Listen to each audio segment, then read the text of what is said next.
제가 발표해요, 박 이사님. 네, 엄청 질문할 거예요. 아, 질문할 시간이 없을 거야, 아마. 지난 시간에 제 지금 말한 대로 박 이사님 말한 대로 우리가 그 시간 이미지와 제가 사유 이미지 그리고 마지막 부분이 이 그 총체적으로 시네마 원본에서는 그 마지막에 신체 영화, 뇌 영화, 그 신체와 뇌, 그리고 사실은 시간 사유를 거기다 다 넣어서 이건 해석판이기 때문에, 이 안에서 그 최용성 님이 이게 재구조화를 한 것 같아요. 그래서, 제 부분이 사실 마지막으로 그 원본에서는 귀결이 나거든요. 음, 그래서, 제가 읽어보니까 그 시간 이미지 부분은 우리가 이제 계속 반복되는 그런 얘기와 내용은 어, 지난번에 우리 박 이사님이 많이 얘기했어요. 그래서 여기는 제가 네. 생략을 하고 사유 이미지 하고 뒷부분 하고 시간 나무 그쪽으로 나눠 가는 걸로 좀 나눠서 얘기를 하도록 하겠습니다. 어, 그 사유 이미지에 대해서 들려주는 사유 이미지는 어, 화면 잘 보이세요? 네. 들려주의 사유 이미지는 사유의 가능성의 조건을 제한하는 것이면서 동시에 새로운 사유를 촉발하는 내재성의 평면이라고 얘기했어요. 제가 이 페이지 직접 하면서 여기는 마무리 같아서 내가 나름대로 조사를 좀 했어요. 그래서 같이 조사한 거 다 같이 보면서 제가 이거 혼자 보면서 읽는 것보다 같이 여기에 지금 노트한 거 같이 할게요. 그래서 같이 물어보면서 했거든요. 그 제가 모르는 건 다 찾아봤어요. 그래서 사유 가능성의 조건을 제한하는 것이면서 동시에 새로운 사유를 촉발하는 내재성의 평면이라고 그랬어요. 예. 그래서 어, 이 사유 가능성의 조건을 제한하는 것이란 뜻이 뭐냐면 이 부분은 사유 이미지가 특정한 사유의 형태나 방향을 정의하고 그 경계를 설정한다는 의미를 담고 있어요. 그래서 특정한 이미지가 사유의 틀을 구성하면서 그 안에서 사유가 일어날 수 있음을 시사하는 건데, 그게 이제 시각적 이미지나 언어적 이미지, 개념적 이미지든 사유를 구조화하는 모든 특정한 틀을 제공한다는 그 틀 안에서 그러니까 어, 조건을 제한한다는 것이 그 틀 안에서 질문하고 답을 모색한다고 모색하게 만든다는 얘기인데요. 그런데 이것이 들레주의 사유 이미지가 새로운 사유를 촉발하는 내재성의 평면이라는 게 여기 새로운 사유를 촉발하는 내재성의 평면이라는 표현은 내재성의 평면 이게 들레주의 굉장히 중요한 또 단어라고 그러더라고요.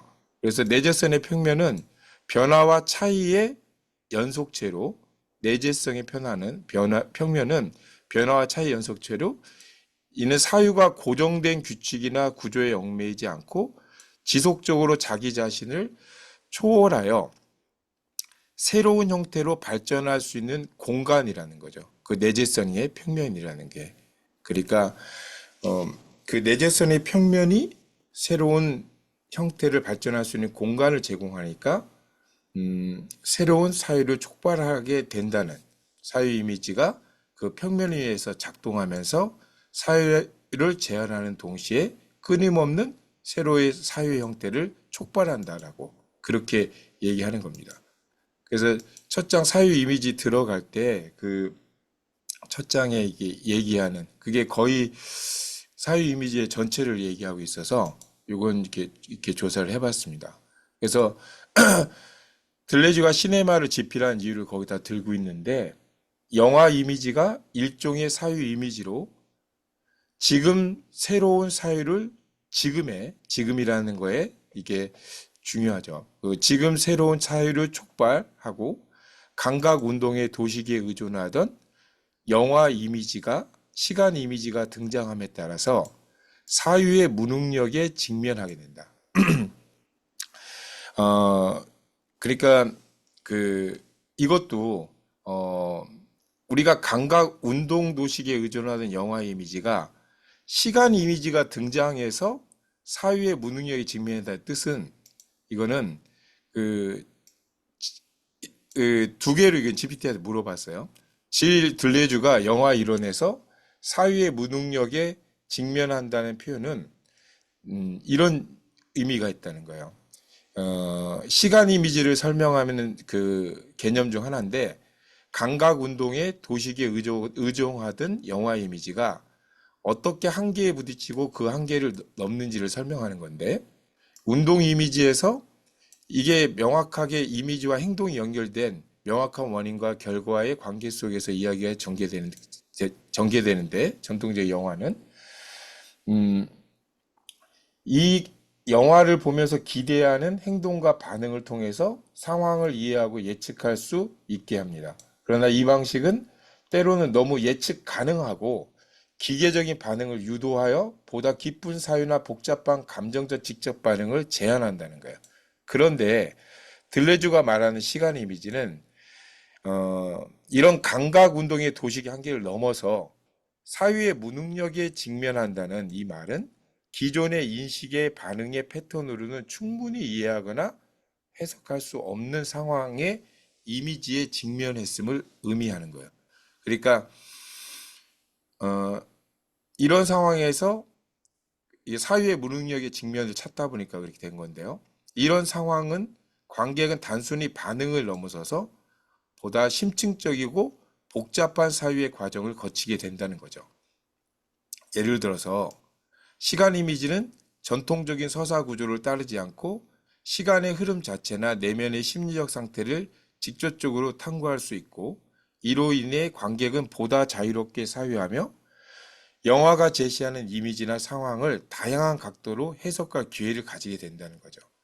결국 사유의 무능력에 직면한다는 것은 기존의 사고방식이나 해석의 틀이 더 이상 적용되지 않는 지점에 도달했을 때 새로운 형태의 사유를 촉발시키는 계기가 된다는 것을 의미한다는 거예요.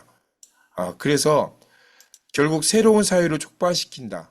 이게 결국 지난번에 얘기했던 시간 이미지가 우리의 어떤 그 시간 이미지 설명할 때 요 앞에 시간 이미지의 그 도식도 나오고 지금의 접점이 나오고 아까 금방 그 박이사가 얘기했던 연속점의 그 접점이요. 그때 이제 포텐셜이 폭발하는 네, 그런 게 아닐까 이렇게 생각을 했어요.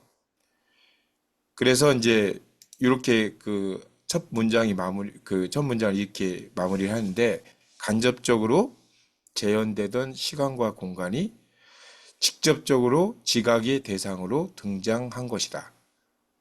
간접적으로 재현되던 시간과 공간이 직접적으로 지각의 대상으로 등장한 것이다. 들레즈의 그 시네마 이론에서 간접적으로 재현되던 시간과 공간이 직접적으로 지각의 대상으로 등장하는 거. 이것도 어떻게 해석을 했냐면 시간과 공간은 주로 간접적으로 행동이나 사건의 연속으로 표현되는데 이것이 서사적 구조에서 시간은 사건이 일어나는 순서대로 배열되고 공간은 사건이 발생하는 장소로 제한되는데 이러한 접근 방식은 시간과 공간을 사건의 맥락 속에서만 이해할 수 있습니다. 그러나 들레즈가 말하는 시간 이미지에서는 시간과 공간이 이러한 간접적인 표현을 넘어서서 시간과 공간이 이러한 간접적, 이 앞에서 얘기하는 맥락 속에 이해하는 그런 간접적 표현을 넘어서서 직접적 지각의 대상으로 등장하거든요. 이는 시간과 공간 자체가 영화의 주요 주제나 탐구 대상이 되며 관객은 이를 직접적으로 경험하고 사유하게 됩니다. 이게 이제 대단히 중요한 얘기인데요.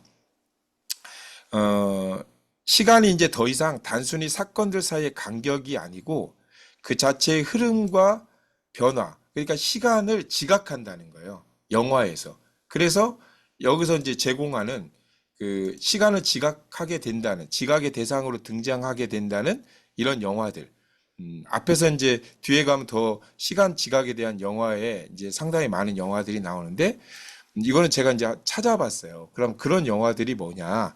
어, 이 책에서는 이제 크리스토퍼 놀란에 대한 영화를, 시간에 대한 영화를 많이 얘기하는데, 그런 영화들로 예로 그 지금 그 직접 그 대상이 되는 거, 그 영화들 얘기한 거 있잖아요. 그걸 찾아봤더니 그 안드레이 타르코프스키, 이거 러시아 영화라 잘 모르겠더라고요. 근데 일단은 책에 있는 걸 찾아봤어요. 근데 이게 결국 시간과 공간을 매우 독특하게 철학적인 방식으로 다룬 거예요. 그러니까 그 거울이란 영화에서, 러시아 영화인데, 비선형적인 서사 구조로 시간을 회상과 꿈의 형태로 표현해서 관객으로 하여금 시간의 흐름을 다각적으로 경험하게 한다는 거죠. 그러니까 시간을 지각하게 한다는 게 중요한 그 예시예요. 이거는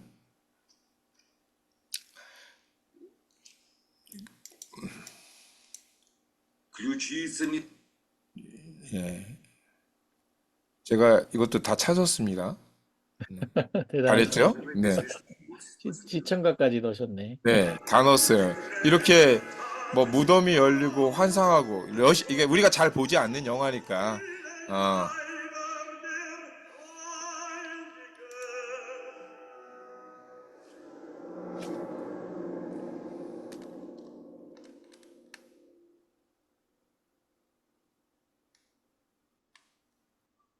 Ты хоть бы чаще появлялся у нас, знаешь, ведь как он скучает. 이게 그냥 회상하는 장면인데, 그런 회상하는 장면, 이게 꿈이라든지 이런, 어, 잠깐만. 이 영화는 공개돼 있는 거예요? 내가 공개하는 거 다 링크 해놨어요. 다 찾아서. 아, 오케이, 오케이. 그래서 이제 나중에 볼 수 있어요. 네, 볼 수 있게끔 해놨어요. 그래서 이런 그 영화들이 그 이거 뭐야? 이런 영화들이 그 시간에 관련된 회상이나 이런 것들, 그전에는 그런 시간을 느낄 수 있는 그런 게 아닌데, 그 시간 자체를 지각한다는 거죠. 영화에서 보여주면서. 왜냐하면 시간의 흐름 자체를, 그런 것들을 초기 영화에 이런 것들을 보여줬다는 거예요. 근데 이 영화들은 오래된 영화를 제가 몰라서 이제 찾아보니까 참 좋은 세상이에요. 다 나오더라고요. 예, 다 나와서 이건 알죠. 이터널 선샤인은 저도 이게, 요 영화는, 요거 이제 제가 5분 2초 이런 거 놓은 거는 그때쯤에 이게 보여지는 영화거든요. 아까 다 찾아놨는데 또 다시 유튜브라서 이게, 그거 아까 다 찾아놨었는데, 이게 좀, 아까 제가 찾아놨는데, 여기 있다. 이게 한 5분 정도, 요 시점에 요 그 시간을 이제 보는 기점이 이게 보여요. 이렇게 이런 것들이죠. 도망가기 시작하죠. 꿈에서 깨어나 보려고 노력하지만 쉽지 않습니다. 조엘이 기억 속에 숨어버린 것을 뒤늦게 알아챈 스탠과 메리. 결국 하워드 박사를 부르기로 합니다. 그 이런 것들이에요. 그 기억 속에 숨어버린다든지, 뭐 그래서 뭐 기억이 어떻게, 그 기억의 회로에서, 이게 실제로 영화에서 그런 걸 보여준다는 거죠. 기억의 뇌를 보여주고, 그 기억의 회로가 기억의 회로가 그 시간을 따라서 시간을 지각하게끔, 영화의 어떤 그 이미지로서 이걸 우리가 지각하게끔 한다는 그런 거죠. 어, 그런 표현들이 보여요. 전체적으로 다 마찬가지인데, 그런 것들이 보여.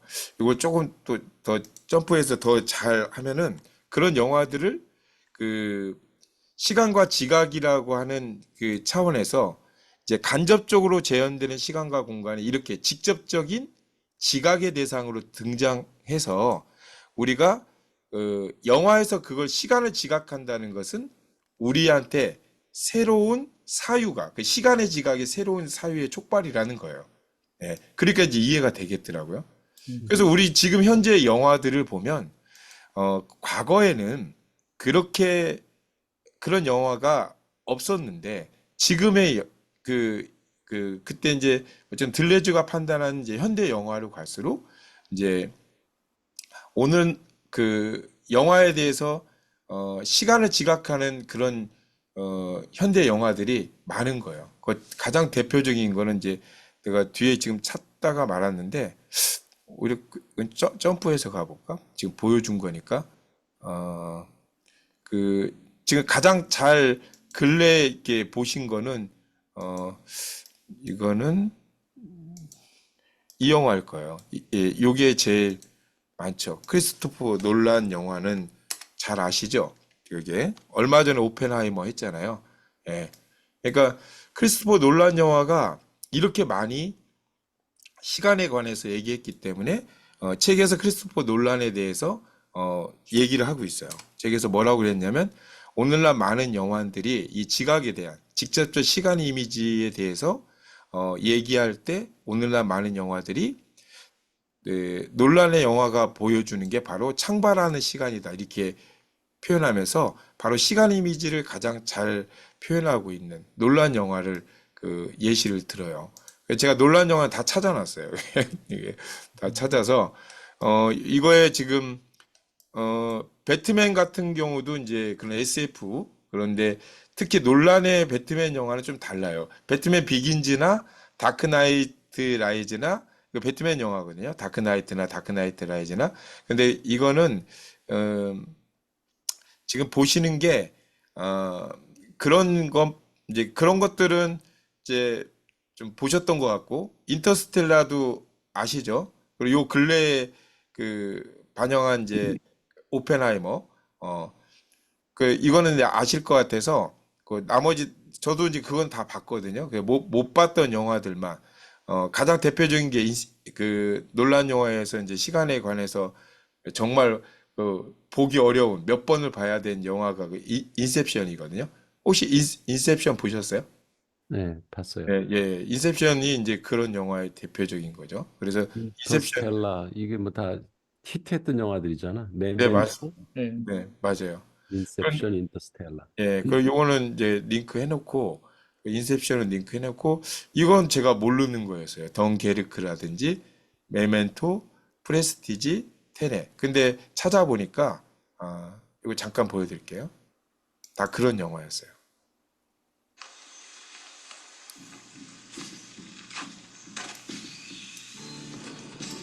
덩케르크는 전쟁 영화로서 없는 것 투성입니다. 지금 제 생각으로는 그의 최고작이 아닐까? 그는 어떻게 살아 돌아갈 수 있을까? 정답은 입니다. 가장 복잡한 방식으로만 자신의 테마를 말할 수 있는 그런 감독이다. 펠셈의 미학으로 직조한 걸작이 있다라고 한다면 바로 덩케르크라는 것이죠. 이거 봤던 것 같아요. 이동진의 파이 아키라 봤어요? 저는 이동진입니다. 옛날에 한번 봤던 것 같아요. 나는 이거 못 봤어요. 오늘은 덩케르크를 여러분께 집중적으로 한번 해설해보는 시간을 마련해보도록 하겠습니다. 갑자기 웬 덩케르크인가 라고 생각하실 수도 있을 텐데요. 최근에 오펜하이머 개봉으로 다시 한번 크리스토퍼 놀런이라는 정말 가장 해설하게 되는 본격적으로 떨구는 모습을 영화가 초반에 보여줍니다. 그 6명이 터덜터덜 사실은 크리스토퍼 놀런의 작법 그대로 사실상 중반 이후에 펼쳐지게 될 가장 중요한 관계를 변주하는 방식으로 선행한 그런 이야기다라고 먼저 이야기를 할 수 있습니다. 무슨 얘기인가 하면 이 초반에 토미가 겪게 되는 일은 중반 이후에 프랑스 병사인 깁슨이 겪게 되는 일의 반대편에서 벌어지는 일하고 굉장히 비슷하다 이렇게 얘기할 수 있습니다. 그러니까 이 영화에서 가장 여러 가지 관계들이 있는데 그 중에서도 중요하게 우리가 따라가는 관계가 영국군과 프랑스군이라서 대화가 통하지 않는 두 병사가 있는데 이들의 이야기가 영화 속에서 굉장히 중요하게 되죠. 덩케르크 해안에 처음 도착하게 된 토미는 이제 일이 급하니까 사람이 드문 해변 언덕 옆으로 가서 토미는 겁을 마시게 됩니다. 그 이후 두 사람은 다시 굉장히 차가운 시선을 그리고 알렉스라는 인물은 한 번도 직접 이들을 구조하고 굉장히 독특한 부분이 있다 이런 얘기를 할 수 있습니다. 함께 살아 돌아가야 하는 것입니다. 그래서 이 바깥에 고향에서 전혀 보여주지 않고 폭격기들이 오든 전투기가 오든 아니면 마지막에 체포하러 오든 그 모든 독일 병사들은 일종의 비인격화되어 있는 존재는 묘사가 되어 있고 아예 묘사를 하지 않습니다. 바로 그런 장면들을 통해서 이 전쟁 영화에서 이쪽 프랑스와 영국군을 포함한 연합군에게 이루어지는 모든 일들은 사실상 자연재해에 접하게 된 인간들의 어떤 공포 그럼에도 불구하고 서로를 부추기며 살아가겠다는 의지 같은 것을 보여주는 재난 영화의 어떤 핵심을 따르게 됩니다. 재난 영화에서의 지고의 선이 무엇일까라고 생각한다면 재난에 맞서서 이 재난을 이기는 것이 아닙니다. 폭풍과 근데 제가 이제 이렇게 지금 영화 해설가가 이렇게 보는 것과 저희가 이 책을 봐서 이 관점으로 보는 게 이제 정말 달라지더라고요. 이게 시간 이미지라고 하는 그 시간 이미지, 이게 우리의 사유를 지각하는 시간 이미지 자체가 우리의 사유를 상당히 새로운 촉발 상태, 진화된 상태의 지각으로 알려주는 영화가 그걸 하고 있다라는 생각을 보고 그러니까 환상이나 지금 얘기하는 관계 속에서 관계로 넘어가는 공간 이동, 뭐 그리고 생각하는 어떤 그 전쟁이 됐던 그 각 나라의 어떤 그 나라를 설명하는 그 형상들을 시간의 이동 자체가 우리가 그 하나의 이미지의 촉발이라고 아니 지각이 어떤 촉발이라고 얘기하고 그걸로 이렇게 보니까 먼저 해석하는 게 좀 다른 거예요. 예, 먼저 이 해석하는 사람 지금 이 네. 사람 해설을 잠깐 들어보니까 뭐 공포를 어떻게 다루고 뭐 엉뚱한 얘기만 하네. 네네. 시간에 대한 얘기는 거의 없고. 그러니까 제가 이제 이걸 본 거는 예, 전혀 다른 거예요. 전혀 저희가 지금 네, 보는 게. 예. 그러니까. 그래서 제가 놀랍었어요. 이거 보는 관점이 전혀 다르다라는 거예요. 예. 그래서 이것도 마찬가지입니다. 근데 지금 그런데 이제 다른 것도 그렇게 되면 우리가 수없이 특히 이 논란의 영화 자체를 다 다를 거예요. 이게 메멘토 같은 것도 이거 어려운 영화인데 보는 관점이 달라질 거라는 생각이 이제 확실히 드는 거예요. 이게 간단하게 종합한 걸 전 다 봤는데 전혀 달랐어요. 이거 정말 놀랍다. 정말 과학이 철학이다. 아니 그 영화 감독이 철학자다라는 생각이 정말 들었어요. 한국에서 외화로서 처음 잘 보시면 이게 뭐 다 보면 시간이 안 되니까 여기 뭐 그 대화 중에 기억에 대한 거, 그 몸에 새긴 그거에 대한 그거를 표면상으로 해석하는 그 영화 평론가들하고 저희가 이게 시네마를 공부하고서 그 단 하나의 문장에 저희가 지금 저희가 언어로서 인지하는 걸로 이것도 번역한 거지만 그것만 보더라도 저는 또 다른 사유를 할 수 있게 되더라고요. 그게 참 놀라웠어요. 예, 예, 그런 점들이. 그래서 지금까지 이게 메멘토라는 영화는 네, 그 뇌과학에서 네, 맞아요. 이 사람이 기억을 잘 못하거든. 네, 네, 전부 다 맞아요. 사귀는데 그러니까 기억의 그 예로 이제 자꾸 그 사건의 회상 뭐 이런 것들 그래서 그 뇌의 기억 메커니즘을 예로 들어서 설명하는 주로 소재로 이걸 쓰였지 네, 네, 이게 시간이라는 개념으로 이 영화를 본 사람은 그렇게 많지 않았던 것 같아요. 네, 맞습니다. 네, 저도 그랬고요. 예. 지금 뭐 간단한 게 뭐다라는 것만 보여드릴게요. 이거 프레스티지도 저 몰랐거든요. 그냥 영화. 근데 이거는 정말 몰라서 이걸 그냥 찾아서 여기 영화 있지만 여기도 그잖아요. 보이는 것만이 진실이 아니다. 그래서 이 논란의 영화 중에서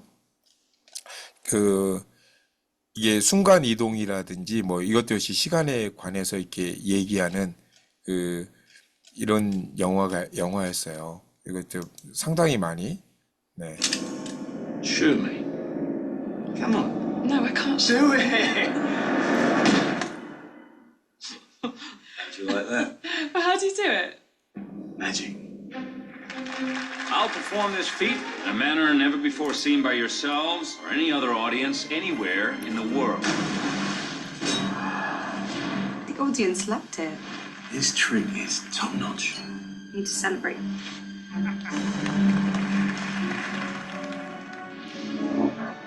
A real magician tries to invent something new. It's something that other magicians will scratch their heads over. I suppose you have such a trick. Actually, I do. It's the one they're gonna remember me for. What happened? It was the greatest magic trick I've ever seen. need to know how he does it. He has no trick. It's real. Every great magic trick consists of 3 acts. The first act is called the pledge. The magician shows you something ordinary, but of course, it probably isn't. The second act is called the turn. He's obsessed with discovering your method. The magician makes this ordinary something do something extraordinary. Now you're looking for the secret, but you won't find it. That's why there's a third act called the prestige. This is the part with the twists and turns, where lives hang in the balance. Julie, come on. And you see something shocking you've never seen before. This was built by a man who can actually do what magicians pretend to do. Real magic. 영화. I know what you really are. How does he do it? You want the truth? Nothing is impossible. I'll bring it that, bro. No more secrets. Secrets of my life. 이렇게 이게 짤방송으로 보니까 잘 와닿진 않네요. 근데 이것도 마찬가지로 이건 이제 환영 마술 뭐 그쪽이죠. 이제 매직인데 논란 영화를 거의 다 봐야겠다. 뭐 이 생각이 정말 들었어요. 네, 그게 이제 관점이 다르기 때문에 지금 테넷도 마찬가지고, 네, 여기 지금 링크 해놨으니까 근데 제가 그동안 그냥 저도 영화 많이 좋아하는데 이 영화에서 얘기하는 그러니까 이 시간과 지각이라는 거를 지금 이제 왜 들레즈가 시간 이미지를 지각이라고 얘기했냐 여기서부터 이제 오늘날 그 얘기했냐에 대해서 이제 시간 지각에 대한 얘기를 조금 더 이제 해보겠습니다. 어제 영상 좀 보니까 좀 그래도 좀 괜찮지 않아요? 이게 풀리고 들어가는 게? 지루하지가 않아서 좋아. 네네. 네, 재밌네요. 네. 오늘날 세계 자체가 우리에게 하나의 나쁜 영화처럼 나타나고 있다고 진단한다. 오늘날 세계 자체가 우리에게는 하나의 나쁜 영화처럼 나타난다고 진단한대요. 그 시네마 이에 그 원본 책에 이렇게 있다는데, 그럼 영화에 대한 사유가 그 현실에 대한 그 사유라고 생각하는 이유가 그 뒤에 그의 핵심 명제가 스크린이 곧 뇌라고 얘기하고 있고, 그 영화가 현실에 대한 기초라고 얘기하는 거. 이거는 뒤에 이제 얘기하겠지만 우리가 시네마를 보는 아주 중요한 이유이고, 시네마를 통해서 우리의 사유라든지 우리의 생각, 뇌, 그 영화 자체가 현실이라고 하는 이 명제를 얘기하는 들레즈가 왜 시네마를 얘기했는지, 이거 정말, 이런 생각도 들었어요. 만약에, 이런 논리라면, 우리가 지금 영화를 한다는, 그 영화를 본다는, 아까 논란 영화 이렇게 잠깐 봤는데, 우리 지금의 영화가, 우리의 사유에 관계되는 게 이렇게 철학적으로, 우리의 뇌와 현재라는 그 영향력이 이렇게까지 있는 거라면,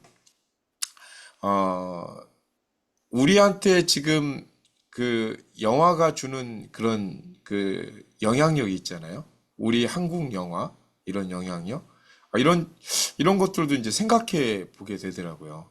지난번에 한번 얘기했는데, 여기서 영화 감독, 영화 제작자들이 철학자라고 얘기했는데, 이건 정말 대단히 그 숭고한 직업이기도 하지만, 상당히 책임을 갖고, 그거를 만들어야 되지 않을까. 근데 우리의 어떤 관객이 그걸 결정할 수 있는, 어떤 저희가 이제 그런 어떤 영화에 대한 호응이라든지 이런 것들이, 이런 책을 읽고 그 영화를 봤을 때 이제 그게 좀 달라질 것 같아요. 그래서 그것도 정말 중요하지 않나. 이 영향력이 정말 마지막까지 하면 이 영향력에 대한 생각이 참 많이 되게 됐어요. 근데 시네마가 영화로만 한정될까? 이게 결국은 스크린이라면? 그럼 TV나 드라마는 어떻게 되는 거야? 우리가 바보 상자라고 얘기하는 건 결국 거기에 어떤 철학이 담기지 않는 그런 것이 들어간다면, 우리의 뇌가 그렇게 된다면, 그래서 그게 그렇게 철학이 담겨 있지 않는 메시지가 들어간다면, 그래서 이게 우리가 좀 많이 생각해야 될 스크린에 대한 생각이 영화를 조금 넘어서면 그것도 생각을 해봐야겠구나. 이런 생각도 들었어요. 저는. 그거 TV하고 영화하고는 어떨까요? 지금 영상이란 측면으로 저는 이제 좀 더 확장한 건데 지금 그게 굉장히 지금 현대에 지금 가장 또 큰 문제가 되지 않을까요? 네. 어떻게 생각들 하세요? 그건 당연하지. 네.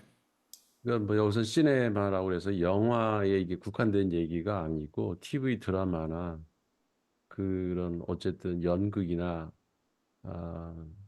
이런 어쨌든 이렇게 시각 매체로 뭔가 메시지를 전달하는 것들은 다 그 시네마의 범주에서 벗어날 수가 없죠. 예, 그래서 들레즈가 영화 그 자체의 본질을 얘기하는데 더 고양된 목표로서 오로지 사유와 그 작용이라고 단언했거든요. 그 들레즈가 현대의 가장 유용한 철학적 도구로 영화라고 얘기했어요. 그래서 영화 감독이야말로 가장 전방에 자리한 철학자라고 이렇게 궤를 같이 했는데 더 고양된 목표로서 오로지 사유와 그 작용을 한다 이렇게 단언한 거가 결국 그 영화 그 자체의 본질이란 영화가 단순히 엔터테인먼트 수단이 아니라 보다 깊은 철학적이고 지적인 탐구를 수행할 수 있는 매체를 강조한 거고 이 구절에서 들려주는 영화를 통해서 우리가 세계를 인식하고 이해하는 방식에 심오한 사유를 촉발시킬 수 있는 독특한 능력이 있음을 주장하고 있습니다. 그래서 여기서 표현한 더 고양된 목표란 영화가 단지 감정을 자극하거나 시각적 즐거움을 제공하는 것을 넘어서서 관객으로 하여금 세계와 자신에 대한 사유하고 물음을 던지게 만드는 더 높은 차원의 목적을 추구한다는 의미인 거죠. 들레즈는 그렇게 더 고양된 목표로서의 사유와 작용이라고 영화를 단언했다는 거죠.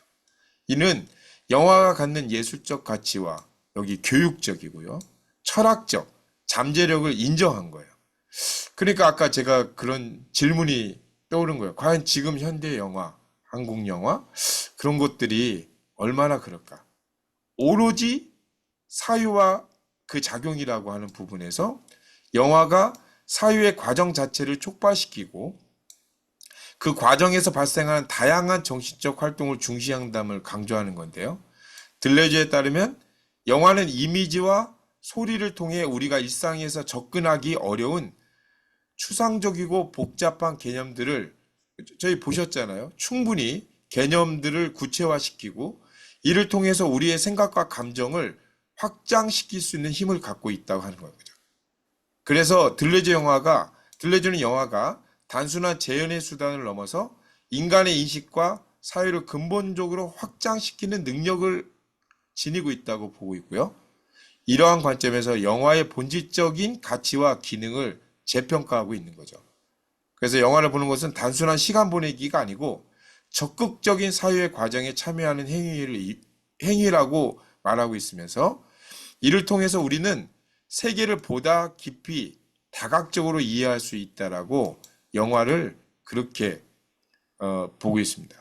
영화를 오로지 사유의 작용에 더 고양된 목표로서 정말 영화 자체의 본질을 들레즈는 아주 중요한 철학적 도구로 내세우고 있습니다. 그럼 사유를 촉발하는 영화적 수단은 무엇인가?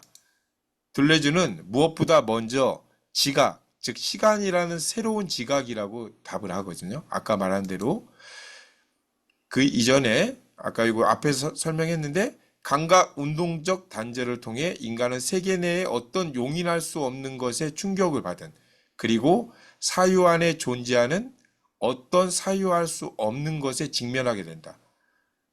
이 뜻은 감각적 운동 단절을 통해 관객을 사유의 새로운 차원으로 이끕니다. 여기서 감각적 운동 단절이란 일상적인 감각과 운동의 연결이 중단되는 순간을 의미하며 영화가 일상적인 인식의 틀을 벗어나서 특별한 경험을 제공할 때 발생합니다. 이러한 단절은 관객이 일상에서 접근하기 어려운 보다 복잡하고 추상적인 개념들을 경험하게 한다는 거죠. 들레즈는 이런 경험을 통해서 세계 내에 어떤 용인할 수 없는 것에 충격을 받은 그리고 사유 안에 존재하는 어떤 사유할 수 없는 것에 직면하게 된 견자가 된다고 그래요. 견자에 대한 얘기를 하는데 그래서 영화가 단순히 현실을 재현하는 것을 넘어서 관객이 일상적인 데서는 그 인식하지 못하는 현실의 층을 드러내고 보다 근본적인 사유를 촉발시킬 수 있는 의미라고 얘기하고 있으면서 관객은 이러한 충격적이거나 이해할 수 없는 요소들을 영화로 직면한다는 거죠. 그러면서 자신의 사고를 확장하고 그를 통해서 새로운 방식의 세계를 이제 해석할 수 있게 된다는 겁니다. 그래서 들레즈는 영화가 단순한 서사 전달의 수단이 아니다. 시간과 공간, 인식의 경계를 넘어서는 철학적 탐구의 도구로 기능한다고 얘기하고 있습니다. 그 견자에 대해서 요게 강조를 해서 견자의 용어에 대해서 이제 좀 찾아봤는데 좀 견자의 용어는 들레즈는 이렇게 얘기했다고 이제 이거는 이제 견자에 대해서 이제 GPT가 해석한 거예요. 견자의 특징이 뭐냐? 이게 물어봤어요, 내가. 들레즈가 생각하는 그 시네마에서 견자가 어떤 특징이 있느냐? 단순히 영화를 보는 관객을 넘어서 영화가 제공하는 독특한 경험을 통해 새로운 사유의 차원으로 이끌어지는 주체를 의미하는데 들레즈는 견자를 통해 영화가 일상적인 인식의 경계를 넘어서는 경험을 제공하는 인식의 경계를 넘어서는 경험을 제공하는지를 설명한대요. 견자의 특징이 뭐냐면 감각 운동적 단절을 경험하고 그래서 견자는 영화에서 일어나는 감각 운동적 단절을 경험하는 주체라는 거예요. 그래서 전통적인 감각과 행동의 연결을 끊고 견자는 관객에게 기존에 경험하지 못한 새로운 감각적 인식적 상태를 제공할 때 발생한다는 겁니다. 그래서 평범한 일상에서 벗어나 보는 깊은 사유를 하게 만든다는 거죠. 그래서 이제 그렇게 되면 이제 새로운 인식이 창출이 된다는 거죠. 그 영화 속에서는 우리가 불가하거나 어려운 요소들을 접하는데 견자는 이를 사유하고 이해하려는 과정에서 자신만의 독창적인 해석을 도출하게 된다는 겁니다. 그게 익숙한 사고의 틀을 넘어서는 도전을 포함한다는 거고요. 또 심오한 철학적 사유를 할 수 있다는 거죠. 견자는 영화를 통해서 철학적 사유에 몰입할 수 있는데 영화가 제기하는 질문과 제시하는 상황들로 견자로 하여금 보다 복잡하고 다차원적인 사고를 하도록 자극한답니다. 그래서 새로운 사유의 촉발이 앞에서 얘기한 대로 견자에게 일어난다는 거죠. 그래서 들레즈에게 견자는 단순히 영화의 수동적인 수용자가 아니고 영화가 제공하는 복잡하고 도전적인 경험을 적극적으로 사유하고 해석하는 활동적인 주체라고 견자를 해석하고 있는 겁니다. 잘 해석했죠? 그래도 네, 그러네요. 네, 정말 잘 해석하더라고요. 그래서 질문 한 세 번 정도는 이렇게 계속해서 물어봤어요. 정말 잘 해석하더라고요. 네. 그래서 시간 이미지의 직접적 현시에 따른 이 새로운 지각은 이 아까 견자의 특성으로 새긴 견자의 영화에서 발견할 수 있고, 무엇을 재현한 것이 아니고 그냥 보이고 들리는 거. 새로운 지각이란 배우의 의미를 따질 필요 없이 그 이미지 기호 자체로 지각되는 영화가 그 견자의 영화라는 거죠.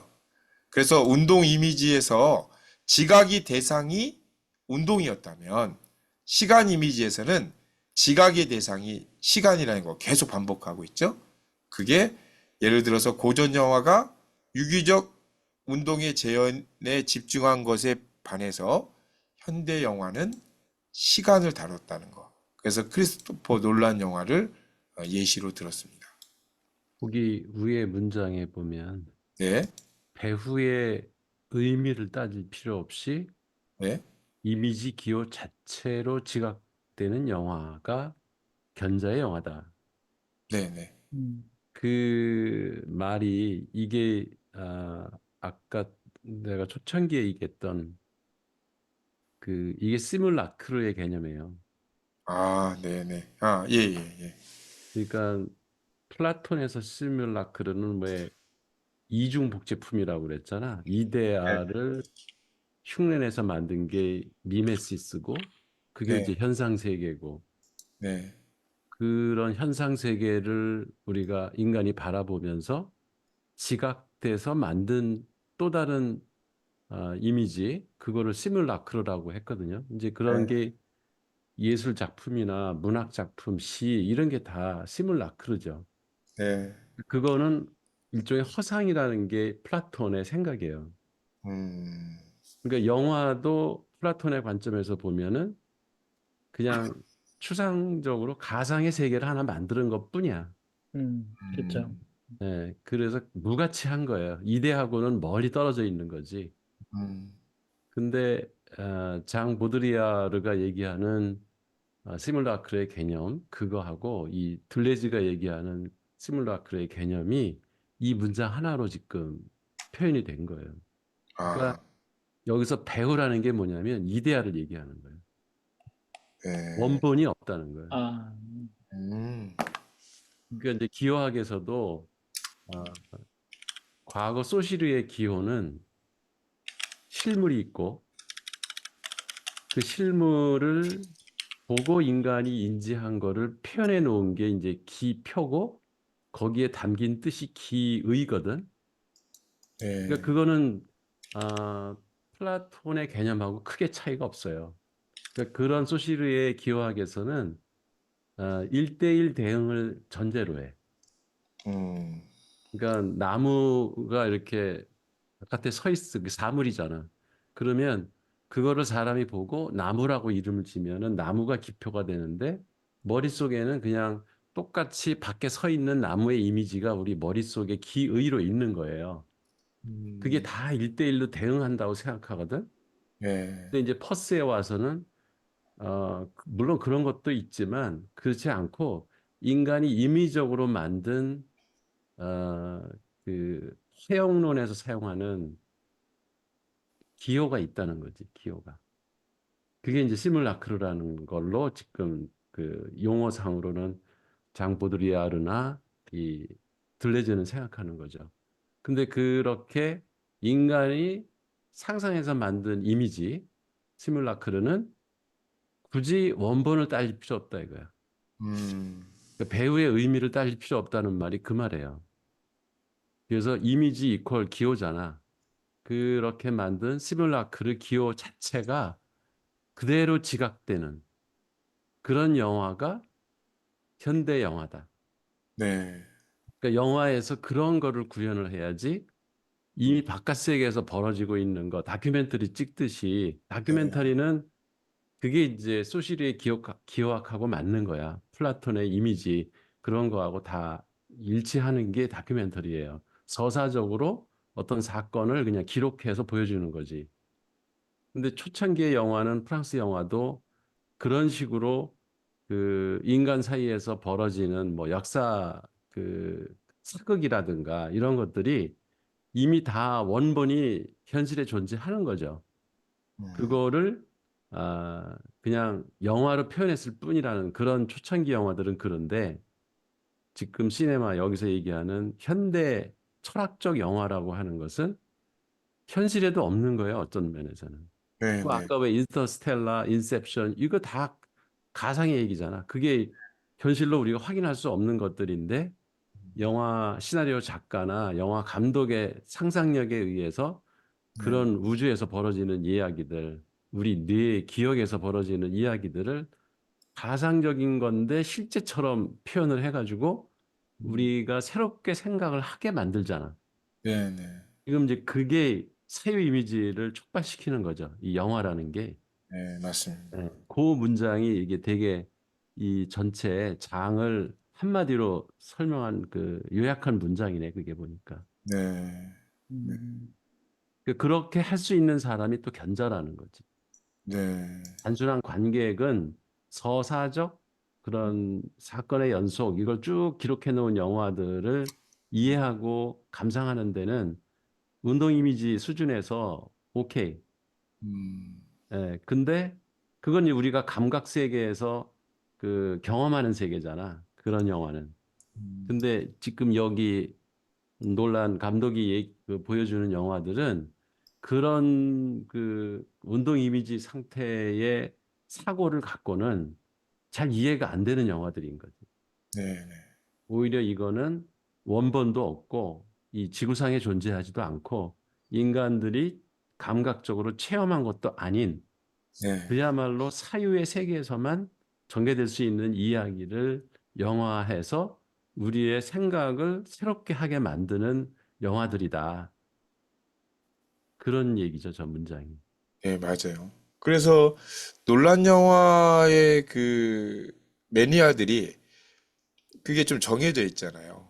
그러니까 새로운 사유를 좋아하는 어쩌면 그런 자체가 촉발을 일으켰다. 그게 뭐 직접적으로 거기까지 갔는지는 모르겠지만 그 단순하게 물리적 서사라든지 그런 걸 좋아하는 그런 친구들하고 아니 그 물리적 서사를 좋아하는 그런 그 영화를 보는 사람들하고 음 그것이 아닌 뭔가 생각하게 만들고 오히려 어렵고 책을 보듯이 어려운 책을 좋아하는 사람 그렇게 표현해야 되나? 네, 그게 달랐어요. 그러니까 놀란 영화는 몇 번 보는 영화잖아요. 예, 몇 번 봐서 곱씹으면 예, 좀 다르게 생각하고 그런 것들. 아, 곱씹어 본다는 얘기가 아, 새롭게 생각한다는 얘기거든, 그게. 네, 네, 네. 그럴 그럴 그 사유 능력을 갖고 있는 사람을 여기서 이제 견자라고 하는 거지. 아, 네. 음. 네, 그러면은, 그래서 그러고 보면 프랑스 영화나 뭐 이렇게 유럽 영화 보면은 이렇게 설명이 많아요, 설명이.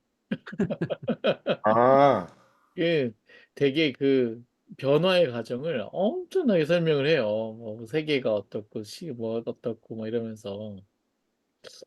예, 그러니까 그걸 알아듣지 못하면 영화가 하나도 재미없어요. 사실 공각기동대 같은 일본 애니메이션도 그들이 얘기하는 그 세계관을 그 이해하지 못하면 사실 왜 걔들이 그렇게 싸우는지를 그 이해가 안 되거든요. 재미가 없어요. 맞아. 예, 그 일본 애니메이션의 어떤 그 스토리 전개 방식하고 지금 유럽의 영화의 어떤 스토리 전개 방식을 보면 결국 견자의 어떤 지적 수준, 견자의 그 내면의 어떤 표현 수준, 이 수준이 높아야지 그 영화의 전체적인 것에 막 감동을 얻을 수가 있는 거죠. 그 일본 만화, 예, 그 애니메이션 영화 그런 것들이 수준이 그쵸. 상당히 높아요. 높아요. 예, 맞아요. 예. 근데 이제 중요한 거는 요즘 아이들이 그걸 이해한다는 거예요. 그렇지. 우리는 몰라. 우리는 뭐야 이거 그러는데 요즘 아이들은 그렇게 고도의 인지 능력을 갖고 자라기 시작했다는 거죠. 그러니까 매체가 그 훨씬 다양해졌잖아. 현대 네, 어린아이들이 뭐 핸드폰으로 이렇게 그 웹툰 만화도 보고 근데 네. 웹툰 만화도 그렇게 그냥 단순히 뭐 저 뭐야 무협 소설에 나오는 것 같은 스토리로 전개를 하면 애들이 안 본다는 거예요. 네. 그쵸. 그 서사적으로 뻔하기 때문에 네. 그 결론이 이미 나 있거든. 막장 드라마죠, 뭐. 네. 막장 근데 드라마. 이제 우리는 그런 영화를 어렸을 때 보고 자랐기 때문에 그렇게 뻔하지만 그냥 내 생각하고 맞아떨어지는 거를 즐기면서 네. 그런 영화를 그냥 즐기고 좋아하는데 그 이렇게 뭐 인터스텔라, 인셉션, 뭐 메멘토 이런 것처럼 그 생각을 많이 해야 되는 골치 아픈 영화는 한 번 보고 말거나 별로 그렇게 관심을 안 갖기가 쉬워요. 음. 오히려 애들이 더 그런 영화를 좋아하는. 네. 이게 결국 지금 보니까요, 과학, 예술, 그 문학, 뭐 이런 데서 지금 이런 어떤 철학들이 다 묻어나는 거잖아요. 묻어나고 나오는 거잖아요, 계속. 그러니까 사실 우리는 익숙하지 않을 수 있잖아요. 찾아보지 않으면. 맞아. 근데 애들은 이미 그 작가님들에 의해서 그런 예술가들에 의해서 계속 표현되는 것을 보았기 때문에 그 말 그 책 자체가 그냥 '원래 그런 건데?' 라고 이렇게 받아들일 수 있겠다라는 생각도 드네요. 맞아요. 음. 그래서 사고방식이 다를 수가 있는 거지, 세대 간에. 그렇죠. 네. 그러니까 우리처럼 이런 노인네들이 앉아가지고 이런 공부를 한다는 거는 그런 신세대들의 그 생각, 네. 사고방식을 이해하려고 노력하는 거지, 우리가 지금. 그렇죠, 그렇죠. 그러니까 사실 우리가 그 2D에 익숙한데 지금의 신세대들은 이미 3D에 익숙하거든요. 이미 머릿속에 구조화가 3D로 돼 있어요. 그래서 좌표를 찍고 시작한단 말이에요. 근데 우리는 2D로 했다가 그걸 3차원으로 변환하는 이게 그 익숙한데, 그러니까 음. 완전 어떤 다른 세계관들을 가지고 있는 친구들이 이 세계를 리딩하는 게 맞다. 그런 생각이 드는 것 같아요. 그러니까 그들을 무시할 게 아니고 그들한테 우리가 꼰대같이 이게 가르치려는 게 아니라 음. 오히려 우리가 그들에게 배우는 이 제스처를 취해야 되는. 이해하려고 하는 거지. 예, 이해하는 게, 그렇죠. 이해하려고 노력할 필요가 있는 거지. 그렇죠. 예. 지난번에 여기 어쨌든 들어오셨던 오늘 이용삼 교수님, 예, 이용상 예. 교수. 우리가 이제 새로운 문화권이라고 이렇게 표현하신 것처럼 지금 이제 다른 나라 언어인 거죠, 완전히. 그래서 저도 이해를 못했던 부분에서 이제 이거 하면서 지금 문득 생각난 건데 웹툰이나 이런 쪽에 아이들이 가장 많이 보는 게 어쨌든 SF고 그런 공상과학 그러니까 차원이 다른 쪽의 사유거든요. 그러니까 근데 지금 이걸 제가 긍정적으로 이해하는 측면에서 볼 때 이게 대부분 시간 이미지로 얘기하면 새로운 사유 쪽으로 이동돼 있는 거거든요.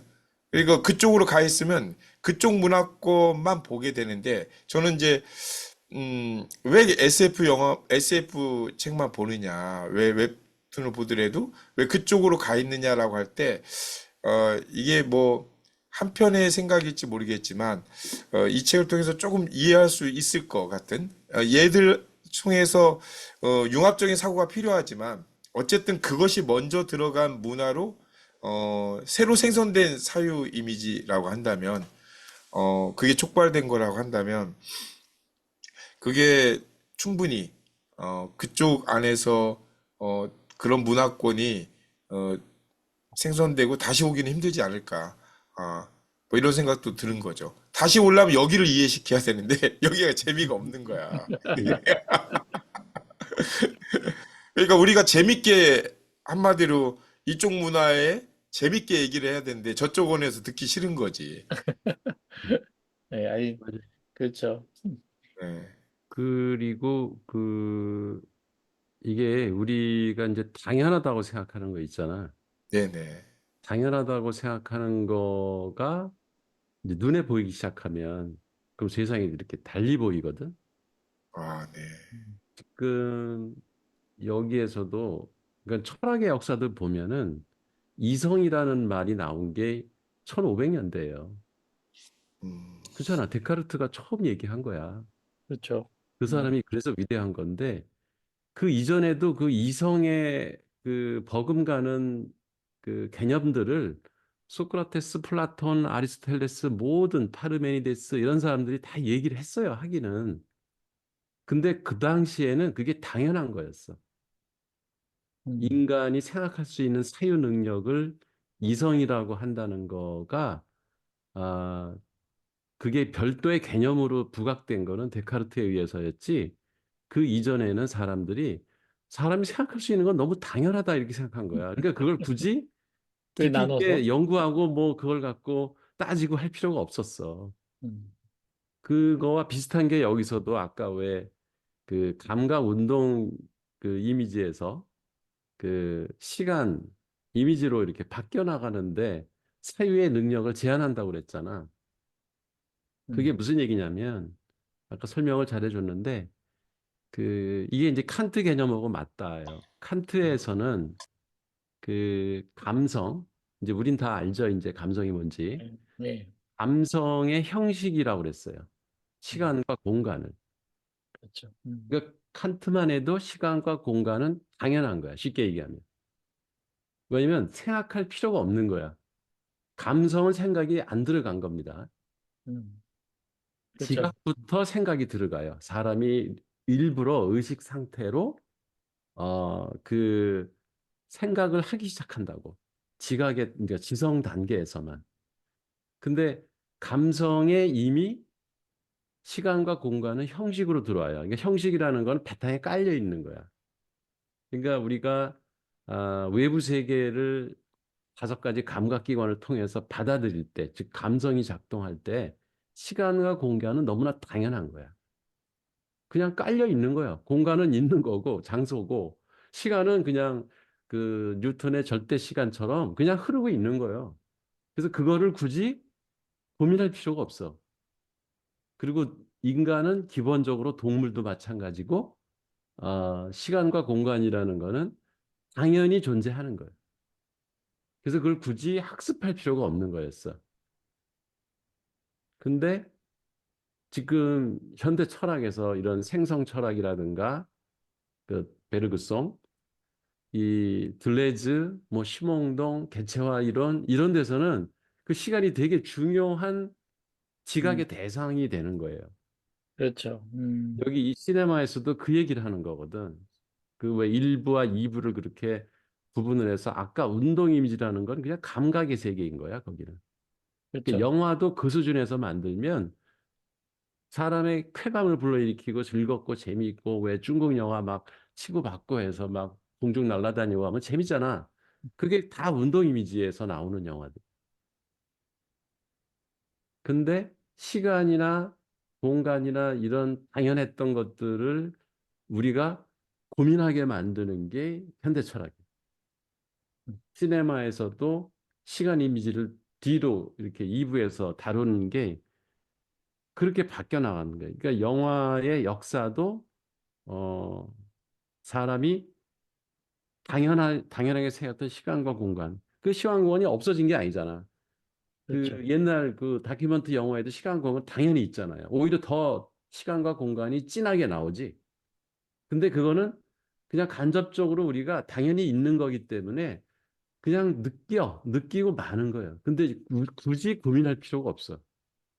그렇잖아. 시간이 흐르면 역사가 진행되고 그 다큐도 그 시간의 흐름 따라서 전개가 되기 때문에 그건 당연히 있는 거야, 그냥.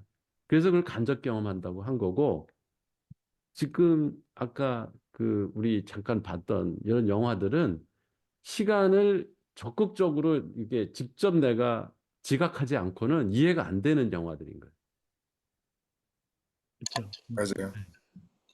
그래서 우리가 어떤 그 그러니까 사유의 능력을 계속 업그레이드 하려면 당연하다고 사람들이 생각했던 것들을 되짚어서 이게 과연 뭐지? 이렇게 그 질문을 던질 수 있는 음. 그런 자세가 필요하다는 거지. 그래서 공부하는 자세가 사실 그런 거거든. 지금 그, 그 뉴턴에 의해서 절대적이었던 공간과 그 시간에 대한 그 흐름 그게 사유에 의해 가지고 이렇게 그게 절대적인 게 아니고 상대적이고 뭐 이런 어떤 부분들이 이 지금 현대 철학에서 다 깨지고 있는 거네요. 그렇죠.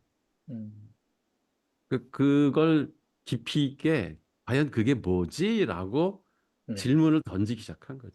그러니까 이게 선형으로 원래 그러면 뉴턴의 역학은 선형이잖아요, 이렇게. 네. 이 흐름이잖아요, 이렇게. 근데 지금 들레즈만 봐도 선형이 아니고 이렇게 불연속도 있고 뭐 이렇게도 되고 거꾸로도 가고 그런 어떤 완전 뒤집어 놓는 얘기들인 것 같아요. 이런 그 이야기들을 이렇게 과감하게 생각에 그 변형을 갖고 이렇게 이야기할 수 있는 거는 양자역학이 음, 그런 세계가 있다는 걸 증명을 했기 때문에 가능한 거예요. 그렇죠. 옛날에는 그걸 볼 수가 없었거든. 그런 세계가 있는 거를. 그러니까 누가 얘기를 해도 말도 안 그렇죠. 돼. 그 상식적으로 이해가 안 돼. 그 사람들이 무시할 수밖에 없지. 그런 식의 사고는. 그러니까 그리고 상상 단절이 된다든가 막 이런 네. 것들. 그냥 공상으로 생각했겠죠. 그렇죠? 그치? 그냥 망상, 공상 이런 걸로 치부하고 말았지. 음, 그런 세계가 실제 존재할 수도 있겠어라고 생각하지 않았던 거지. 근데 이제 양자역학이 실증을 해서 보여주니까 그렇지. 아유, 이제는 그런 세계가 있구나. 시간도 단절될 수 있고 공간도 단절될 수 있고 갑자기 그냥 순간 공간 이동도 가능하고 막 이런 생각들을 할 수 있는 게 다 실험적으로 그 증명을 하니까 이제 이런 철학에도 변화가 오고 그렇죠. 그걸 이제 영화는 시각 이미지로 보여주기 시작한 거지. 네, 얼마 전에 힉스 발견하신 그 과학자 돌아가셨어요. 며칠 전에. 힉스가 사람 이름이잖아. 그 사람이 돌아가셨지. 예, 그분 돌아가셨어요. 예, 한 일주일 됐나? 예, 보셨어요? 네. 예. 이종필 박사가 그런 거 아주 민감하게 반응하잖아. 그 페이스북을 하니까 이종필 예, 박사가 그 물리학이나 과학에서의 변화 이런 거는 바로바로 잘 포스팅을 해서 알려주시더라고. 네. 되게 중요한 그런 어떤 사람들이 그런 과학자들이 나와야지. 예, 그게 이제 새로운 그 철학을 만들 재료가 되는 것 같아요. 그죠? 네. 그리고 아까 그 한 소장님이 얘기한 게 중요한 게 그러니까 우리나라에서 만화를 그리는 사람, 뭐 소설을 쓰는 사람도 마찬가지고 또 예술하는 사람, 그 영화 만드는 감독이나 시나리오 작가 이런 사람들이 어 그냥 싸구려 영화 만들면 안 된다. 그렇죠. 독립 영화 한 편을 만들더라도 정말 우리 그 현대 철학적 사고를 자극할 만한 영화를 만들어야 그게 가치 있는 거고 우리의 어찌 보면 생각을 이렇게 선도한다고 그럴까? 그럴 가치가 있는 거지. 그렇지 않은 영화들은 사실 시간 낭비인 거지. 음, 그렇죠. 음. 그러니까 그렇지 않은 거는 그냥 우리도 이제 그렇게 봐야 된다는 거죠. 그런 음. 좋은 영화를 안 골라봐야 보는 게 된다. 난 거지 차라리. 예, 안 왜냐면 보는 게. 회행이 되거든 사고가. 그러고 보면 우리 동화가 디즈니 좋아하는데 전형적인 전형적인 서사네요. 근데 디즈니도 아마 요즘에 나오는 영화들은 다를 걸 내가 볼 때. 그래야 아니 근데 아이들이 관심을 갖고 볼 것 같은데. 아니 그 계속 뭐 실사 버전이니 계속 스토리가 옛날에 써져 있어가지고 그거 그 실사 버전으로 인어공주니 뭐 그 그런 것들은 서사지.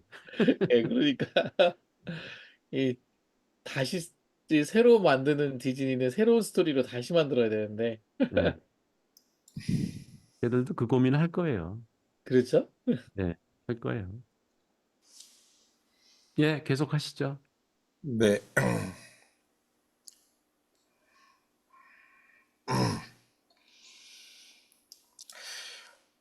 그래서 지금 이제 앞에 이제 우리 대화하면서 다 이제 말씀하셨는데 그 현대 영화의 특징이 이제 시간을 다룬 것이고 그래서 시간의 간접적 이미지에서 벗어나 시간의 직접적 이미지가 현시했다는 거. 그래서 시네마는 전면에서는 영화를 다루고 있지만 그 배후에서는 시간론을 전개하고 있다는 겁니다. 어, 우리가 이제 시네마 1, 2에서 얘기하는 시네마로 그러므로 시네마 1, 2에서 시네마 1, 2로 어떻게 이행했는가 이렇게 이거는 이제 아까 말씀드렸는데 결국 새로운 지각의 대상으로 시간 자체가 등장했다는 걸 얘기하면서 들레주는 영화의 인물을 이렇게 얘기해요. 사유의 충격을 생산해낼 것, 인물을 두피의 떨림을 전달하고 신경 조직과 뇌 조직을 직접적으로 건드릴 것이라고 말합니다. 네, 네, 네. 야, 두피 떨림. 네. 청개인의 그 비슷한 얘기시죠? 여기 그 결과 시간의 직접적인 이미지는 새로운 지각으로 새로운 사유를 계속 촉발하고 결국 도입되고 시간 이미지의 등장과 그것이 가져올 실천적 힘을 이어주는 다리는 우선 새로운 지각의 출현으로 요약할 수 있다는 겁니다. 그리고 그것이 오늘날 우리에게 무슨 의미를 가지는가, 제가 아까 처음에 얘기했던 거, 의미를 가지는가 이해하는 것이 중요한데 이 새로운 지각으로서 시간을 우리는 어떻게 이해할 것인가?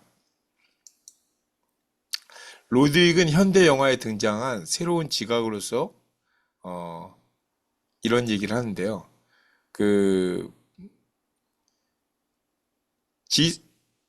로드윅 먼저 얘기하면 지난번에 제가 이거 찾다가 여기 나온 건데 로드윅은 그 시간 기계 있죠. 지난번에 시간 기계란 책 제가 보여드렸잖아요. 네, 그 책을 쓴 사람이에요. 네, 난 이게 연결될 줄은 몰랐는데,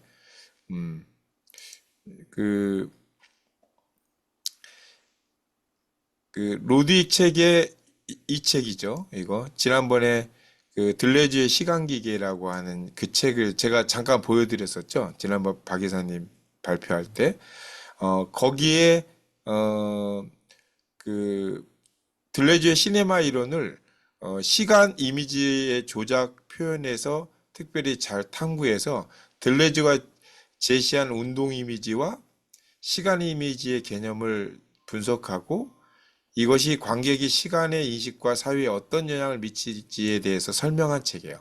그 책이 조금 설명이 잘 돼 있었거든요. 그래서 아까 내가 그냥 발견한 책인데 이거 보고 받은 책이 아니었거든요. 근데 마지막 시간 이미지를 정리하면서 이 책을 얘기하더라고요. 그래서 제가 찾아봤어요. 찾아봤고 이 책 지난번에 이게 보여드렸잖아요. 이거 내가 잠깐 보여줬던 이 책이 있더라고요.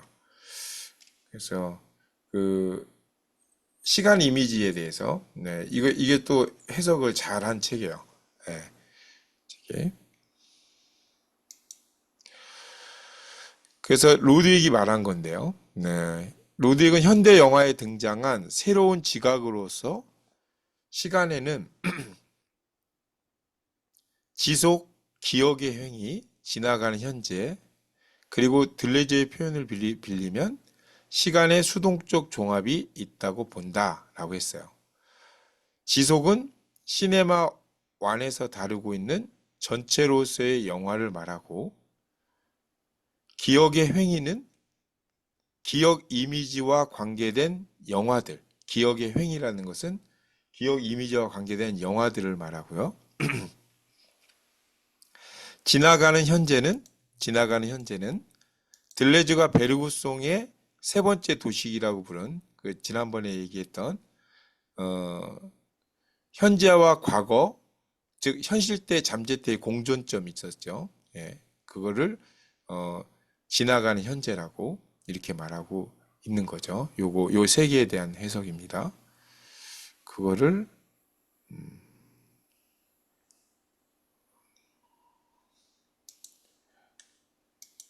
여기는 안 했고 이런 지각들과 달리 시간의 수동적 종합은 이 말 좀 어려웠는데 이런 지각들과 시간 지각들과 달리 이런 시간의 지각들과 달리 시간의 수동적 종합이 있다고 본다고 했는데 이 시간의 수동적 종합이란 시간 이미지의 출현과 직접적으로 관련해서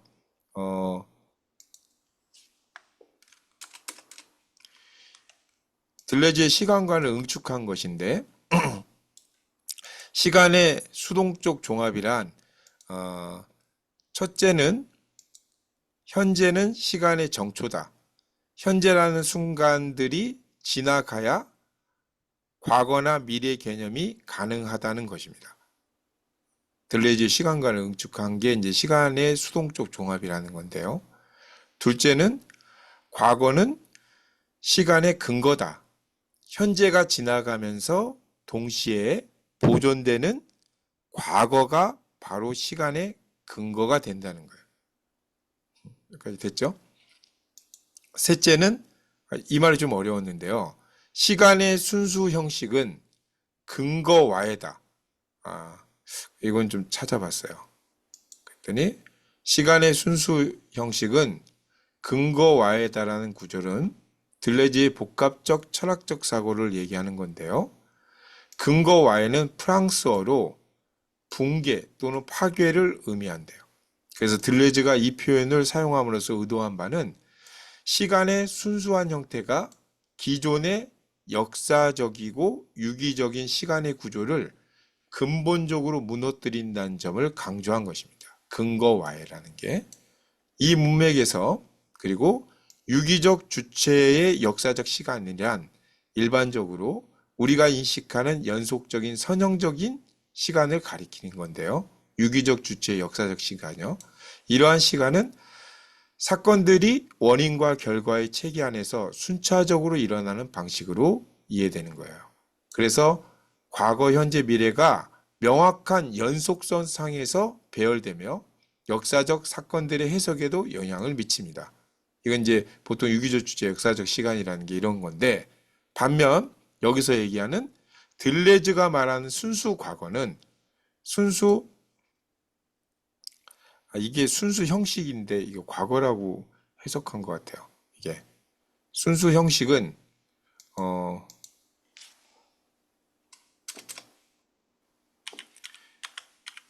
순수 형식은 이러한 선형적 시간관을 넘어서는 개념입니다. 순수 형식은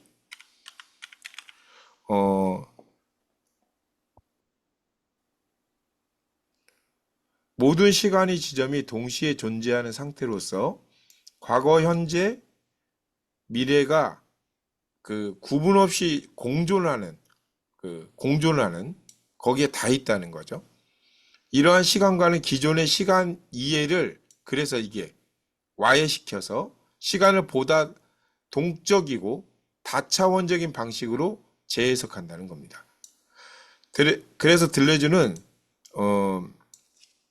이게 맞는지는 모르겠어요. 지금 요 앞에서 같은 걸로 하면 순수 형식을 통해 시간 자체가 갖는 내재적인 복잡성과 변화의 가능성을 강조하면서 이를 통해 우리가 세계와 역사 개인의 기억을 어떻게 인식하고 해석하는지에 대한 새로운 시각을 제시합니다.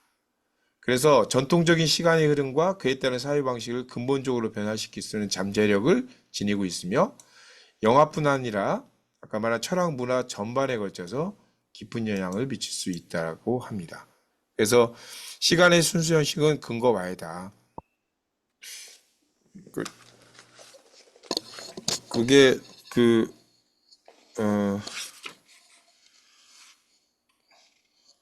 맞죠? 순수 형식이 책에 그죠? 그렇게 나오죠? 네네. 그래서 유기적 주체의 역사적 시간이라는 근거를 와해시키는 순수 형식을 가리킵니다. 그래서 이러한 세 가지의 수동적 종합이 바로 현대 영화가 우리 앞에 던진 새로운 지각으로서의 시간 이미지라고 들레즈의 시간관을 이렇게 응축해서 말합니다. 이 시간의 수동적 종합이라는 것을 그렇게 말했습니다. 우리가 보면 어떤 우리 과거라고 했을 때 과거를 시계열로 분류하는 게 그 일반적이잖아요. 몇 년도에 뭐 했고, 뭐 년도에 뭐 했고. 근데 이제 들레즈는 그거를 시계열 분류는 없고, 그런 형식은 그게 역사적 시간인 거고, 그게 아니라 주제별 분류를 얘기하는 것 같아요. 음, 음, 어떤 이벤트들이 이렇게 그 과거든 현재든 앞으로 미래의 어떤 분류도 결국은 하나의 범주에 이렇게 그 묶여져 가지고 어떤 내가 현재를 딱 봤을 때 그게 한꺼번에 확 오는 거죠. 확 이렇게 정리되는 그런 어떤 그 분류화 돼 있다. 그래서 과거라고 하는 거는 새로운 형식, 순수 형식, 시간의 형식으로 이게 시간의 형식이라는 건 이제는 그런 이 시계열이 아니라 그 기억의 어떤 조각들의 어떤 그 관계, 유기적 관계가 비선형적으로 돼 있는 거죠. 선형이 아니라. 네. 그런 얘기를 하려고 했던 것 같아요. 그래서 그런 관점을 영화에 표현을 해주기 때문에 이 현대 영화는 이 막 그 주제에 따라서 과거 같다, 현재 같다, 미래 같다 막 그러는 이런 어떤 게 동시에 보여주는 거죠. 그래서 이게 시간관을 응축했다는 표현과 시간관의 응축이라고 해서 이제 시간의 수동적 종합이라고 한 걸 이렇게 어, 해석을 한 건데 이것도 가만히 생각해 보면 시간이라는 우리가 기존에 갖고 있던 그런 시간에 대한 그 개념이 지금 이것도 역시 양자역학을 생각해서 시간이라는 것을 양자의 어떤 이미지로서 이렇게 생각을 하면 이것이 모두 이렇게 그, 그 시간 정초, 근거 그리고 시간 자체에서 우리가 여태까지 생각하는 그 시간이라고 생각했던 과거, 현재, 뭐 미래가 뭐 이렇게 그 유기적으로 이렇게 배열되고 있다는 이런 선형적인 생각이 이게 동시성의 원리라든지 그 안에 합쳐서 같이 공존한다든지 그리고 그게 처음이고 거기서 또 뭔가 그 지금 와해시킨다는 그 순수 형식이라든지 이게 지금 기존에 얘기했던 그 불연속점이라든지 거기서 포텐셜 그 터진다든지 뭐 이런 것들을 들레즈가 얘기하는 그 또 다른 시간에 대한 그 영화에서 얘기하는 이미지로서 이렇게 또 달리 표현하니까 이것도 또 이렇게 문장으로 이렇게 표현하니까 어 만약에 저희가 여태까지 공부했던 그런 것들이 그 합쳐지지 않았다면 좀 이해하기가 어려웠을 거예요. 제가 해석하기가. 음. 이게 그 왜 저번에 우리 읽었던 까를로 로벨리 네네네. 시간 흐르지 시간은 않는. 흐르지 않는다. 네네. 거기서 이제 전통적인 그 뭐 뉴턴의 절대 시간 뭐 이런 거를 그 개념을 깨버렸잖아. 네네. 맞아요. 이게 그거하고 지금 맥락이 똑같은 얘기예요. 아, 네. 그렇죠. 그러니까, 네. 맞아요. 기억의 그것이 시간이다. 기억이 시간이다. 음. 그 형식이란 말은 이해가 돼요? 형식, 순수 형식. 그 형식 신텍스 그 아니 그 담아놓고 있죠. 문법이니까 그거는 그 뭐랄까 규칙, 절차, 그 정해진 절차 이런 게 신텍스고 음, 형식이라는 게 뭐냐면 음, 그거는 칸트 순수이성 비판을 좀 눈여겨봐야 돼. 그 부분에 음, 그 처음으로 그런 형식이라는 그 형태하고 전혀 다른 거예요. 형식은 형태는 그 누구야 아리스토텔레스가 왜 그 얘기를 했잖아. 그 네네. 눈에 보이는 거, 그 우리 눈에 보이는 사물의 모양 이게 이제 형태거든. 음, 근데 형식은 그게 아니라 영어는 폼이에요. 폼. 여기서 왜 시간의 근거가 펀더먼털, 그러니까 펀더멘탈, 그러니까 과거가 우리한테는 사실은 지각되는 시간이에요. 현재는 내가 지금 사물을 지각하고 있기 때문에 그건 결과야 어찌 보면은 이미 전개돼 있는 과거를 우리가 지각하면서 이렇게 인식하면서 현재가 생기거든. 그렇죠? 그래서 과거는 시간의 근거가 되는 거라고. 근데 그거를 깨는 게 이제 블레즈의 시간 개념이야. 그래서 그 펀더멘털을 EFF, 이게 그 깬다, 아웃, 뭐 X 이런 뜻이 EFF거든. 불어에. 그러니까 펀더멘털을 벗어나는 거. 그게 근거화해라는 말이지. 음, 그리고 이제 형식이라는 말은 폼이 그 칸트가 아, 우리가 사물을 인식할 때 감성 단계에서는 시간과 공간이 형식이에요. 사물을 인식하는 하나의 틀이야. 아, 그럼 시간을 인식하는 시간과 틀. 공간이 없이는 우리는 지각할 수가 없어. 음, 그러니까 감각할 수가 없어. 시간과 공간은 당연한 거야. 그래서 이제 그거를 실험하는 뭐 이런 게 있더라고. 그 교육학에서 나오는 얘기인데 어린 아이들이 시간을 알 리가 없잖아요. 시간의 개념을. 음, 근데 동물들은 감각적으로 시간과 공간 개념을 타고난다는 거예요. 그 사물을 인식할 때. 그래서 그 왜 벌레, 아벌레나 뭐 이런 거를 이렇게 칡받침 같은 데다 올려놓잖아요. 그럼 평면일 때는 가요. 기어가요. 그러다가 끄트머리 가면은 떨어질 거를 얘들이 알아요. 걔들이 배웠겠어? 떨어져 본 적이 없거든? 그래서 어린아이도 책상 위에다 갓난아이를 올려놔. 음, 그리고 그러면 얘가 기어가잖아? 음, 그럼 책상 끝에 가면은 당연히 떨어질 건데 애들이 안 떨어져요. 음, 학습한 적이 없어요. 얘는 떨어져 본 경험도 없어요. 음, 근데 거기 공간적으로 얘는 그게 높낮이 차이가 난다는 거를 얘는 인식해, 이미. 그래서 거기서 멈칫하고 안 가. 딱 멈춰서 도로 앉아버려. 그런 거 그 실험으로 보면은 너무 신기한 거야. 우린 게 단순히 애가 이게 뭐 턱이 있으니까 아는 가나 보다 이렇게 단순하게 생각할 수 있는데 사실은 엄청난 능력이에요, 그게. 그러니까 공간을 인식하는 형식이 그치? 있다는 거네요. 이미 그건 내재돼 있다는 게 칸트의 그게 그 음, 간파한 거거든. 시간도 마찬가지라는 거야. 그 지나간 거 이런 거에 대해서는 기본적으로 이게 시간이 흘렀다 안 흘렀다 이걸 안다는 거야, 사람이. 음, 음. 학습을 안 해도. 그래서 순수란 말을 쓰는 거예요. 순수 형식이라는 말은. 아, 학습을 안 해도 아는 게 순수한 거예요. 그리고 이제 지성, 뭔가 분류하고 판단하고 어, 이게 좋은지 나쁜지 이런 생각을 하게 하는 지성의 단계에서의 형식은 범주야. 12가지 범주가 형식인 거예요. 그거대로 그 그런 틀 속에서 이건 크다, 이건 작구나, 이건 좋다, 이건 먹어도 된다, 안 된다 이런 것들을 다 판단할 수 있는 하나의 형식이 폼이 범주인 거야. 우리가 이제 범주라고 하는 게.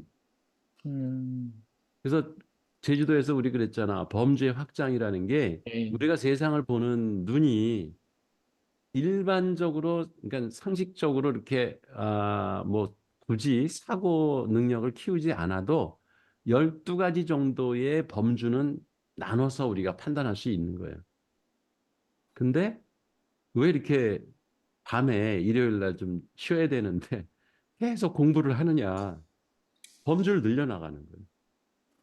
음, 그러니까 영화를 보는 범주가 일반 사람들은 12가지 범주 정도는 갖고 있다 이거야. 그것도 형식을. 그리고 이제 문명이 발달하고 학문이 발달하고 이런 지성이 발달을 하면 범주가 자꾸 새로 생기겠죠. 그 네. 세상을 판단하는 그 판단 기준, 뇌의 판단 기준이 계속 달라지는 거예요. 범주가 늘어나는 거지. 그러니까 우리가 여행을 하고 토론을 하고 공부를 하고 그러는 게 계속 새롭게 생각할 수 있는 여지를 계속 만들어서 그 범주를 늘려나가는 거죠. 음. 근데 여기서 교수님, 이제 순수 형식이라는 게 시간도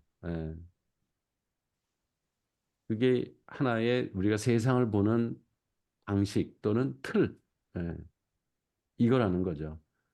그게 아, 과거에 우리가 과거를 기준으로 시간을 그 인식하고 판단하던 능력을 벗어나는 거죠. 근거를 와야 한다는 얘기가. 그래서 여기서 수동적 종합이라고 한 건가요? 이 능동적 종합이면 우리가 개입을 할 수 있는데. 수동적이라는 말은 이미 그게 기억이나 왜 우리 그 역불 그 그림 있었잖아. 예, 예. 이게 그냥 역업을, 상황적으로 다 주어지는 거예요. 예, 그렇죠.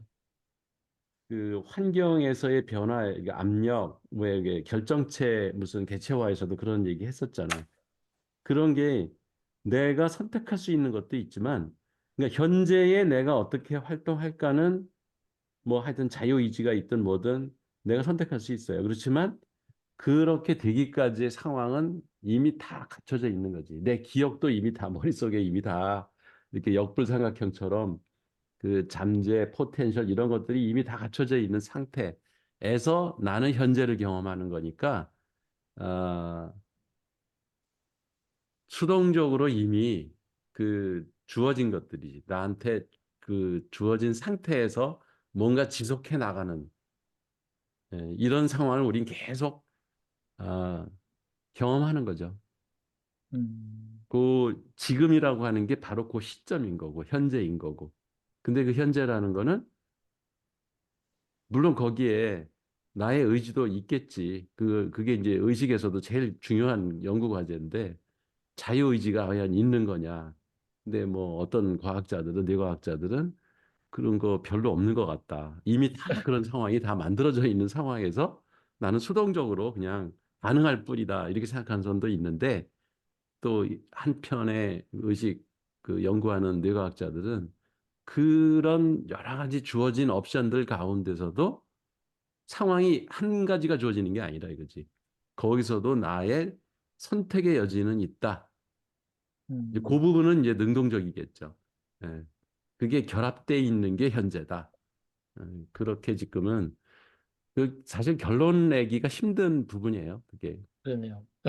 근데 이제 여기서 들레즈는 이미 그런 지금의 상황이라는 거는 상당 부분 이미 그 이전의 포텐셜 에너지들이 또 기억 그런 것들이 다 결합해가지고 주어진 거다. 이런 의미로 이제 수동적 종합이라는 말을 한 것 같아요. 음. 그렇죠. 그 수동적으로 그냥 지각 그 감각의 어떤 순간, 이렇게 마주하는 순간 그냥 바로 되기 때문에 우리 그거하고 상관없이. 그런 상황을 내가 다 만든 게 아닌 거지. 네, 그렇죠. 그래도 사람은 그걸 갖다가 새롭게 이제 받아들여서 음, 이제 뭐 이제 교수님께서 조금 전에 말씀하셨던 뭐 무슨 의지? 음. 이 그런 걸 자유의지. 네. 음. 근데 사람은 자유의지가 없다 그러면 사실 되게 우리가 피동적인 존재가 되잖아요. 그러니까 네. 기본적으로 인간은 욕망이 욕구나 이런 게 자유의지를 갖고 싶어 하죠. 그렇죠. 왜냐하면 그렇지 않으면 운명론에 빠지잖아. 이미 내가 선택의 여지가 없이 뭐 하나님이 다 마련을 했던 내 인생을 다 누군가가 계획해가지고 다 깔아놓고 나는 거기서 그냥 꼭두각시처럼 춤추는 그 인형처럼 그 존재 가치가 뚝 떨어지기 때문에 그 자유의지라는 거를 배제하면은 되게 비참해지죠. 음. 그렇죠. 아, 근데 정리가 너무 깔끔하게 재밌게 잘 해주셨네요. 그러게 그 사전 뭐 네, 관련 자료들을 되게 열심히 찾아가지고 네. 근데 아, 그거를 우리한테 뭐야 링크 같은 거를 영화 링크 이런 거를 어떻게 전달해 줄 거예요? 그거 한글 말이 안 나와요. 말 안 나와. 말이 안 나와. 그거 링크 다 저기 볼 수 있도록 매핑 자체가 그게 공유가 될 겁니다. 우리 저기 박 이사님하고 교수님은 그 이거 매핑 있으니까 그 박상호 박사님은 그걸 볼 수 있도록 제가 그걸 그걸 저기 뭐야 뭘로 파워포인트를 변환해서 빼주세요. 올리면 되겠다. 네네 아니면 파워포인트나 아니면 워드로 변환해가지고 그렇게 할게요. 예, 워드로 올려드릴게요. 변환하면 되겠네. 링크 살아있게 내가 해드릴게요. 예.